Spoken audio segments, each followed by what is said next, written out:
There we go. Okay, the light blinked. My name is Emily, and I'm the young adult librarian at the Rock Island Public Library. And both of our titles today come from our Libby app. Now, I will say the first one, when I searched for it, it showed that hopefully there's a sample. But yeah, it was also giving the message to notify when this title is available, so I might have to order it again. I'm not quite sure. But today's books are manga. And I've recently ordered more manga for Libby because it's the app with the biggest manga selection for sure. Like, there's a lot more on Hoopla now, I should say. But Lib's got, like, really current popular series, so if you're a fan of manga, I would definitely check it out. But this first title today, I wore a dress with cats on it because it is Junji Ito's Cat Diary, Yon Mu. So, in this book, you meet the horror author. This is him, Junji Ito. You can actually, I just today found, I think he was at San Diego Comic-Con this year, and there's a photo of him like in a Barbie box, and just the internet was quite pleased, and so was I. But in this book, like, he is J-kun, and he has just moved in. He and his fiance, they have a new house. And this is taking place in the past, when they were young and first together and first living together. And here we meet the cats in question, because prior to moving in with Akko, his fiance, Junji Ito, or J-kun, had never lived with a cat before. And the first cat that came to their home was Yon. And the reason for this, like, his name is literally four. He was like the fourth cat that Akko's family had, so that's why his name is Yon. And he's a very weird-looking cat. If you see him, I mean, right away the author thinks, okay, that's a cat with a cursed face. Also, there's like a skull. There's another face in the markings on his back. This is terrifying. And of course, because he is a horror author, just the way he draws this is, I mean, it's horrifying at times. Because, I mean, cats are very strange. And, oh gosh, at one point, like, he's trying to get the cats to sleep on his bed, so he gives them treats. And, I mean, it doesn't really work. And also, he has a nightmare about his wife just becoming a cat. But the thing about the art in this book, it's very cute because it's cat manga. This is actually, I think, one of the first cat manga I read. Now I'm deep in the paint in cat manga. Like, there are so many now. But here, this is a gag that I think it originated probably in this book, or maybe in another kind of like cat manga title. I've seen it since, though, in other titles, and it's the whole idea that sometimes cats don't look like cats.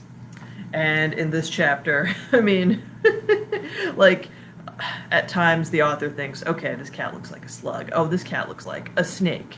Then there's one where it's like, this cat looks like just a man sitting and watching TV. But as you'll see, as the book goes on, I mean, as the author gets used to living with the cats, I mean, he like, at one point he gets to, like, go on a nice trip and stay in a hotel room provided by his publisher, and it's like, oh wow, you know, this is so nice. I'm gonna send my wife, I'm sending Akko a picture to make her jealous, and then it's like he gets this photo back of, like, oh, Moo's cuddling on your clothes because that she misses you, and it's just like, oh no. Like, overall, it's very cute, but it's also, you have the horror element here as well, and the juxtaposition is a lot of fun, because we all know, I mean, if you've had a cat, or you've lived with a cat, or visited with one, you might know this feeling of, you're trying to eat my food. No, you can't do this. I refuse to let you eat off my plate. This is not allowed.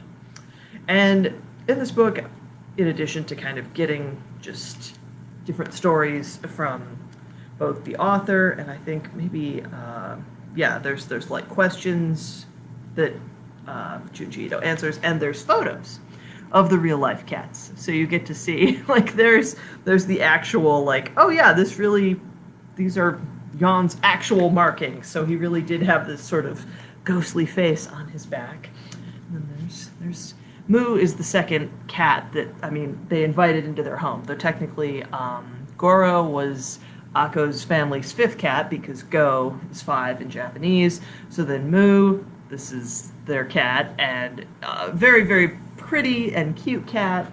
And in this collection of stories, you find sort of incidents that will be relatable if you have had cats. So, like, J-Kun is trying to curry favor with the cats, but he's not been a cat person for most of his life. So he has to try and figure out, like, okay, how do I get the cats to like me? Or I want them to hang out with me. But of course, the more you want a cat to spend time with you, the less they're probably going to. Like, you have to sort of act like you don't care, even if you very much do. And so, yeah, if you enjoy cats and manga, this is one of my favorites, and it is available through Libby. We only have like 3 Junji Ito books right now. I'm going to order more. I'm going to do another manga order before the end of the year. Oh, and this is... there's a whole chapter about Yon escaping and, like, having to capture this cat after his escape artist ways get him, like, he's lost, he's outside, and finally he, like, gets into the side of a building, and it's a whole production to get him out. So yeah, check this one out. Not very long, kind of a slim volume of stories, just cats and the author's life with them. And in a similar vein, this book is called Zom 100, Bucket List of the Dead. And kind of also, like, not a very long manga, which I love. I mean, I guess I like a longer book as well, but with this, you're getting a lot of story in just 3 chapters. Like, this first volume, it's 3.5 chapters, technically. And here we meet a young man named Akira. And Akira is 24, and he... we meet him after he has been working in his current office. Yeah, Akira Tendo. And he's been an office worker for 3 years. And he went into, like, you'll see a quick juxtaposition. Like, so here is the protagonist watching a zombie movie at the start of this book. And Akira, at 24, he has this dead-eyed stare, very much like a zombie. And, I mean, this is his apartment, it's a mess, and he is in this job that, I mean, it just requires, like, all his time. It's sucking the life out of him, literally. Because here he is when he first started, when he was 21. Like, okay, he's so excited. He's working at, I think it's like an ad agency. Oh, it's a production company. And he's thinking, wow, I might, like, get to meet movie stars. And, I've always wanted to work in this industry. I'm so excited to be here. And he even meets this beautiful young woman who she's in the accounting department. And that very first day, they go out after work, and Akira is excited. He's thinking, okay, I went to an all-boys school. I've never gotten to, like, confess to a girl, and I've not had dating opportunities. Like, he was in college, but he was a rugby player, so, like, all of his time was either going to class or practicing rugby. So now Akira's like, okay, this is the time I'm going to start living my life. Except, as he's thinking, like, wow, okay, today was great, I'm looking forward to tomorrow. And then the other people, his new coworkers, they stand up and say, well, back to the office. And Akira's like, what now? So they go back, and he had an all-nighter his first day. And he's thinking, okay, no way, this can't be just normal business as usual. But it is. This is, as our hero soon finds, one of those exploitative corporations, where basically he just has to be at work most of the time. I mean, it's expected. It's this office culture of, well, we get holidays off and mental health days. Never seen anyone use them, though. And, I mean, they talk about how much unpaid overtime they've done. And they'll there is a sense of camaraderie amongst many of the employees at this place because, I mean, they make money, but they almost never have time to do anything outside of work because, again, you're expected at times to, like, oh, well, it's crunch time, you gotta stay overnight, finish this big project. And this is, you see up top here, this is the boss. I should say, too, this is rated older teen, in part because there is some nudity. There are nude zombies in this book, but also there is adult language. Like, the boss will cuss out the employees, like, hey, what are you doing? But it's that terrible thing where this boss is like, On the one hand, he will berate employees for coming to him with questions. But then on the other hand, you could also get in trouble if you make a decision without him. So there's no way to win. So, I mean, by year 2, like a year in, I mean, Akira's already like starting to just life has lost its luster for real. And he still has a crush on this coworker, but he finds out, oh, she and the boss are like a thing. So that's disappointing for him. But by year 3, I mean, literally, he has sort of all the qualities and the exact appearance and bearing of a zombie. And so this is when we meet Akira.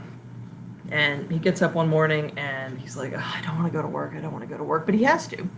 And literally, like, he went to bed after 3 a.m. His alarm goes off at 6 a.m. So he wakes up, he's very bleary-eyed, he's not really totally awake yet, but he brushes his teeth, gets dressed, and we find, okay, he hasn't paid for his bike rental space in his apartment complex. Like, he finds this bill, and it's 2 months old. This is how much Akira is just kind of out of it. Like, he is at home to sleep, and that's it. He doesn't kind of have time for anything else, including keeping up his apartment, or with something like this, it's like, oh no, I forgot to pay this bill.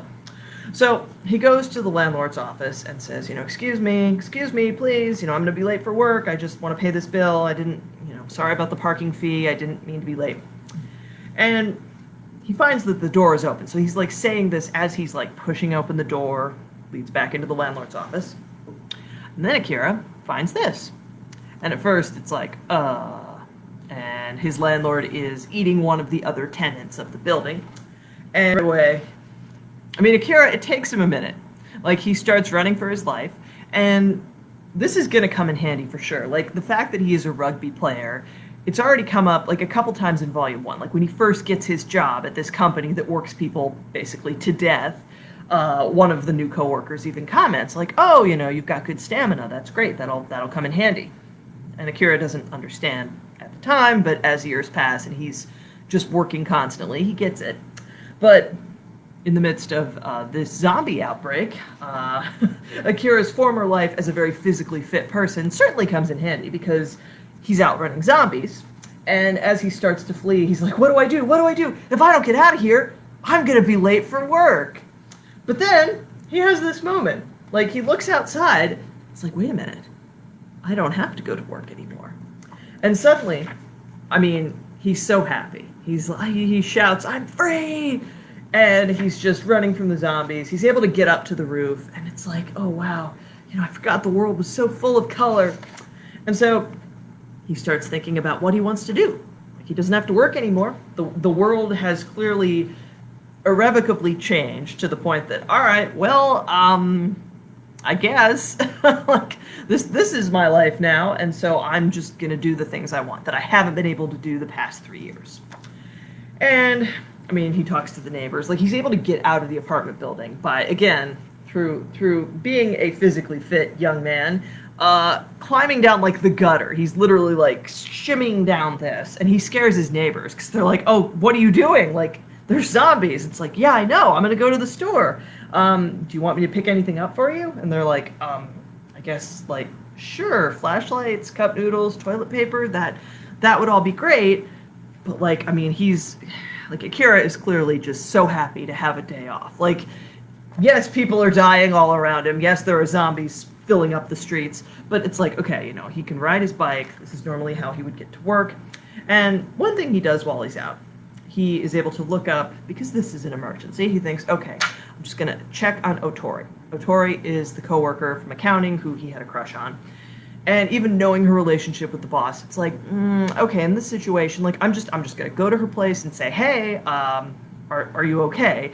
Like, but he starts to get cold feet when he gets there, because it's like, okay, well, we've never seen each other outside of work, except, like, when we first started, when we went out for drinks my first day.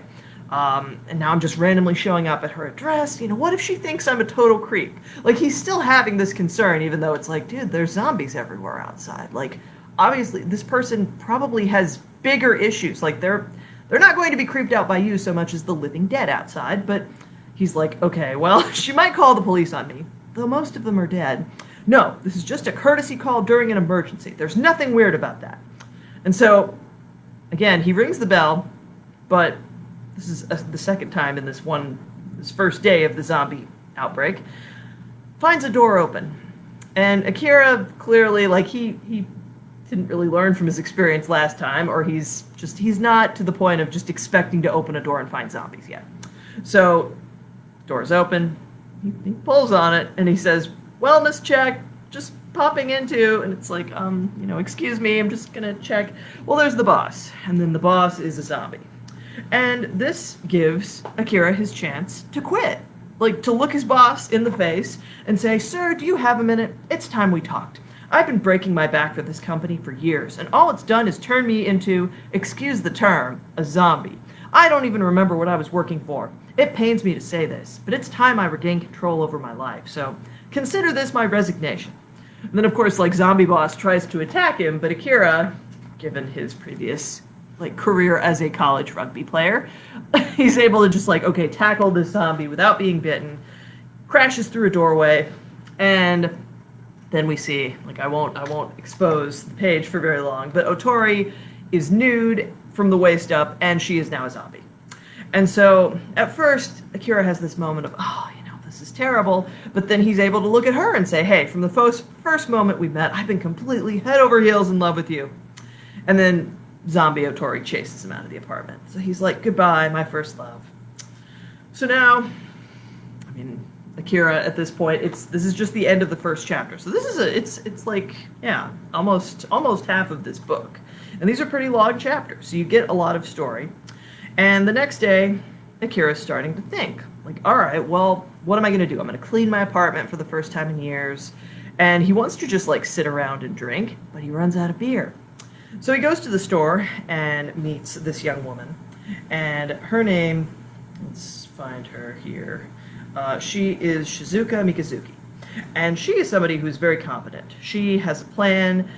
When this happens, when this zombie plague begins, she's at home, she's exercising, she's the sort of person who can run 10 kilometers in a minute, but when she starts breaking down, like, her sort of pros and cons as somebody who could survive a zombie apocalypse, well, her strengths are smart, good at research, strategic and thorough, negotiation skills, but then low physical strength, which I would say, no, you're very fast, but she is kind of a smaller person.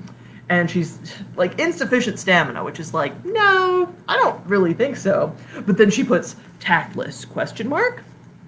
And so she's trying to kind of do the math on, well, what do I need to survive? Okay, obviously, like, I need to have secure food and water, acquire a sustainable energy source, get reliable intel, maintain mental stability, regular exercise, minimize sugar intake, all this. And these two, they run into each other at this convenience store. And Akira, like, asks for her contact info. Like, hey, since we're here and we're both not zombies, do you like... And she's like, no, you came out in the middle of the zombie-filled streets to get some beer. Like, I don't want to team up with somebody who's, like, prioritizing non-essentials like that. And then she steals his bike and leaves. But this is how Akira is able to acquire a Harley, because he's been wanting to get his license. Like, he knows how to drive one. And when he comes home and finds the neighbors he had previously talked to the last couple days, they're dead. Like, they're not there anymore. They have become zombies, or they have been devoured by zombies. So, the way Akira is looking at things as this story goes on, he tries to make a list of 100 things I want to do before becoming a zombie. So that's how he's prioritizing things in this situation, because he knows now, all right, I could die at any time. I could die tomorrow, I could die in 60 years. Sooner seems more likely in this situation, so it's like, well, what do I want to do before I become a zombie? Like, what? I've just worked my butt off for the last 3 years, and I haven't really done anything else with my life, so what am I going to do now? So in Chapter 3, he's able to reunite with one of his friends from college, and rescues him. Basically, they decide, okay, we're going to hang out, have fun, and do their best to survive. So if you like zombie stories, this is a lot of fun. I like the art. This is sort of a young adult story in the sense that Akira is absolutely a young adult. He's 24, but now, given his last 3 years of just working all the time, now it's like, all right, well, the world's in shambles. what did all that overtime get me? You know, I just want to live my life to the fullest while I can. And so future volumes, like he's already put on the list, like go see my parents. Like I want to go home and visit them. But also he wants to find the girl of his dreams. He wants to just do all these things that he's not had a chance to up until now. And you do get the list very back of the book. There's only 33 items so far, but based on the title, eventually, like probably we're going to try and get to 100 anyway. But again, both of these books are available through Libby. This one for sure, because I just checked. Psalm 100 will come up, but I don't know for sure if it's available for checkout right now. I'm going to play with it again and make sure, because I know we ordered it, and I don't think like the checkout has expired yet. It's not been that long, but we'll see. Basically, though, some of these are going to be available. I'm not going to order all of them, because I usually don't with Libby, though we have the copies in print. So